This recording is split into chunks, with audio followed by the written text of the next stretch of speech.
कशाला झक मारायला? मला तोंडघशी पाडलंय. दम नव्हता तर उभाच राहायचं नव्हतं ना मग? मी पण दाखवली असती माझी ताकद. संतापून बोलणारे सतेज उर्फ बंटी पाटील आणि समोर खासदार शाहू महाराजांचे कार्यकर्ते. कोल्हापूरची निवडणूक रंगत नाहीये असं म्हणणाऱ्यांना आज कोल्हापुरात रंग दिसला. अर्ज माघारी घेण्याच्या शेवटच्या दिवशी काँग्रेस पक्षाच्या कोल्हापूर उत्तरच्या अधिकृत उमेदवार मधुरिमा राजे या जिल्हाधिकारी कार्यालयात आल्या. त्यांच्यासोबत स्वतः त्यांचे पती मालोजी राजे आणि सासरे शाहू छत्रपती महाराज होते.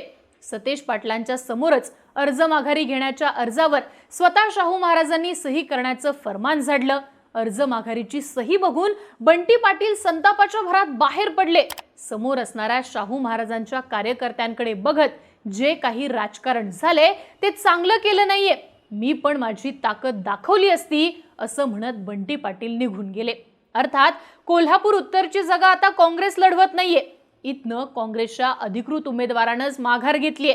पण हे नाट्य नेमकं काय घडलं? कोल्हापूरच्या राजघराण्यात असं कोणतं नाराजी नाट्य झालंय? दगाबाजी नेमकी कोणी केलीये? आणि आता कोल्हापूर उत्तरचं राजकारण पुढे काय घडणार आहे समजून घेऊयात या व्हिडिओतनं. नमस्कार, मी आरती आणि तुम्ही बघताय बोल भिडू. तर याची सुरुवात कोल्हापूर उत्तरच्या उमेदवार निवडीपासून सुरू होते. बंटी पाटलांनी गेल्या 5 ते 6 वर्षात महाडिकांना आव्हान देत स्वतःचं अस्तित्व तयार केलं. कोल्हापूरच्या पोटनिवडणुकीत जयश्री जाधवांना त्यांनी निवडून आणलं. एका मागोमाग एक लढाया जिंकत गेल्यानं कोल्हापूरच्या राजकारणात बंटी पाटलांचं वजन वाढलं होतं. त्यातच कोल्हापूरची लोकसभेची जागा परंपरेनं राष्ट्रवादीकडे होती. पर्यायानं शाहू छत्रपतींना लोकसभा जर लढवायची असेल तर ती मशाल किंवा तुतारी चिन्हावर त्यांनी उभं राहतील हे जवळपास निश्चित समजलं जात होतं. पण काँग्रेसची जागा निवडून आणायची या निर्धारातनं शाहूंना उमेदवारी देणं, ते त्यांच्या मागं सगळी यंत्रणा लावणं, हे काम बंटी पाटलांनी पूर्णत्वाला नेलं. शिवसेनेचा विरोध मोडून काढत बंटी पाटलांनी ही कामगिरी चोख बजावली.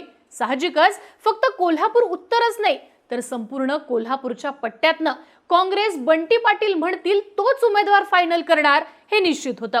त्याप्रमाणेच कोल्हापूर उत्तरमधनं नेमका उमेदवार कोण असणार या संदर्भातल्या बैठका या झडायला लागल्या. यात प्रामुख्याने चर्चा झाली ती छत्रपती घराण्याची. छत्रपती घराण्यातनं मालोजी राजेंना उमेदवारी देण्यास बंटी पाटलांना अडचण नव्हती. त्यातनं राजवाड्यावर 70 नगरसेवकांची बैठक आयोजित करण्यात आली. बंटी पाटील समर्थक नगरसेवकांसमोर उमेदवार कोण हा प्रश्न ठेवण्यात आला. त्याचवेळी आमच्या घराण्यातनं अथवा इथं बसलेल्या बंटी पाटील, स्वतः मी म्हणजे शाहू महाराज आणि मालोजी राजे अथवा मधुरिमा राजे यांपैकी कोणीच उमेदवार नसेल अशी ग्वाही स्वतः शाहू महाराजांनी समोर बसलेल्या नगरसेवकांना दिली. राजघराण्यातनं उमेदवार येणार नाही असं सांगूनच शाहू महाराजांनी उमेदवारीचा चेंडू बंटी पाटलांकडे टाकला. नगरसेवकांमधनं राजू लाटकर, शारंगधर देशमुख आणि सचिन चव्हाण यांची नावं समोर आली. शारंगधर देशमुख आणि सचिन चव्हाण यांच्यामध्ये अंतर्गत स्पर्धा, यातूनच राजू लाटकर यांचं नाव फायनल करण्यात आलं आणि कोल्हापूर उत्तरचा उमेदवार कोण या नाट्यावर पडदा पडला. राजू लाटकर यांचं नाव बंटी पाटलांनी वरिष्ठांना कळवलं आणि हेच नाव फायनल झालं. पण खरं नाट्य इथनं पुढे सुरू झालं. मधुरिमा राजे या छत्रपती घराण्याच्या सुनबाई, पण त्यांची दुसरी ओळख म्हणजे माजी मंत्री दिग्विजय खानविलकर हे त्यांचे वडील. मधुरिमा राजेंच्या राजकीय महत्वाकांक्षा लपून न राहिलेली गोष्ट. त्यांना स्वतःला कोल्हापूर उत्तरमधनं निवडणूक लढवायची होती, पण राजघराण्यातल्या विरोधामुळे त्यांचं नाव टाळलं गेलं. राजू लाटकर यांच्या नावाची घोषणा झाल्यानंतर मात्र मधुरिमा राजेंकडनं त्यांच्या समर्थकांकडनं सूत्र फिरवण्यात आली. त्यांनी अर्ज घेतल्याचं सांगण्यात यायला लागलं आणि मधुरिमा राजे या निवडणूक लढवतील असं बोललं जाऊ लागलं. याचा परिणाम झाला तो बंटी पाटलांच्या राजकारणावर. एक तर राजघराण्यातनं उमेदवार निवडणूक लढवण्यासाठी तयार असताना बंटी पाटलांनी राजघराण्याला टाळून आपल्या कार्यकर्त्याला तिकीट दिलं असं बोललं जाऊ लागलं. दुसरी गोष्ट म्हणजे राजू लाटकरांवर अर्ज माघारी घेण्याची वेळ आली तर बंटी पाटलांचे कार्यकर्ते नाराज होणार अशी परिस्थिती तयार झाली. यावर तोडगा काढण्यासाठी पुन्हा राजघराण्याची आणि बंटी पाटलांची बैठक पार पडली. यात मधुरिमा राजे या इच्छुक असून त्या निवडणूक लढवतील असं बंटी पाटलांना सांगण्यात आलं. राजू लाटकरांचं नाव माघारी घेऊन मधुरिमा राजे यांच्या नावावरती शिक्कामोर्तब झालं. पुन्हा वरिष्ठांना नवीन नाव कळवण्याचं काम हे बंटी पाटलांनीच केलं आणि मधुरिमा राजे छत्रपती यांना काँग्रेस पक्षानं कोल्हापूर उत्तरचा AB फॉर्म दिला. राजू लाटकरांनी मात्र आपला अपक्ष अर्ज कायमच ठेवला. इकडे याच अर्जाचा दाखला देऊन राजघराण्यात फैरी झाडायला लागल्या. त्याचं मुख्य कारण घरातल्या महिलांनी राजकारणात पडू नये असा घराण्यातनच असलेला विरोध. राजघराण्यातच मधुरिमा राजेंचं राजकारण मोठं होऊ नये असा मतप्रवाह शाहू महाराज समर्थकांचा आहे असं बोललं जातं. यात सल्लागार मंडळींनी मधुरिमा राजेंना अर्ज माघारी घेण्याचा दबाव आणला अशा सुद्धा चर्चा आहेत. अर्थात या सगळ्या घडामोडी समजल्यानंतर बंटी पाटलांचा ताफा सुद्धा जिल्हाधिकारी कार्यालयात पोहोचला. तोपर्यंत शाहू महाराजांनी स्वतः समक्ष अर्ज माघारी घेण्याची सगळी प्रक्रिया पूर्ण करून घेतली. सुरुवातीला काँग्रेसकडनं उमेदवारी नको म्हणणं, दुसऱ्या व्यक्तीच्या नावाची घोषणा झाल्यानंतर पुन्हा उमेदवारीची मागणी करणं आणि उमेदवारी मिळाल्यानंतर पुन्हा अर्ज माघारी घेणं, या राजकीय नाट्यामध्ये दगाबाज कोण याचं उत्तर आपापल्या परीनं शोधता येतं.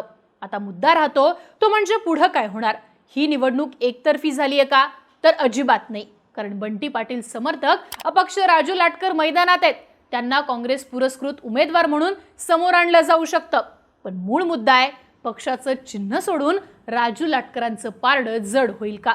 तर त्याचं उत्तर आजच्या नाट्यात मिळतं. बंटी पाटलांसोबत दगाबाजी करण्यात आली आहे असं नरेटिव्ह कोल्हापुरात तयार झालंय. बंटी पाटलांच्या राजकीय शैलीकडे पाहिलं तर पराभूत होण्याचं वातावरण बंटी पाटलांना आणि त्यांच्या गटाला अधिक सक्रिय करतं. आजच्या या नाट्यामुळं बंटी पाटलांना अडकवण्याची खेळी म्हणून त्याकडे पाहिलं जातंय.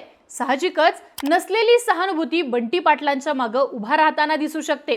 त्यातच हातची जागा घालवण्याचं नियोजन केलं, बंटी पाटलांचा अपमान झाला, या मानसिकतेतनं आता बंटी पाटलांचा गट दुप्पट तयारीनं आणि ईर्षेनं मैदानात उतरू शकतो. अर्थात ईर्ष्या ही कोल्हापूरच्या राजकारणाची ओळख आणि उत्तरच्या मैदानात नसलेली ईर्ष्या आजच्या या सगळ्या नाट्यामुळे आली आहे. परिणामी भविष्यात बंटी पाटलांचंच पारडं अधिक जड ठरताना दिसू शकतं.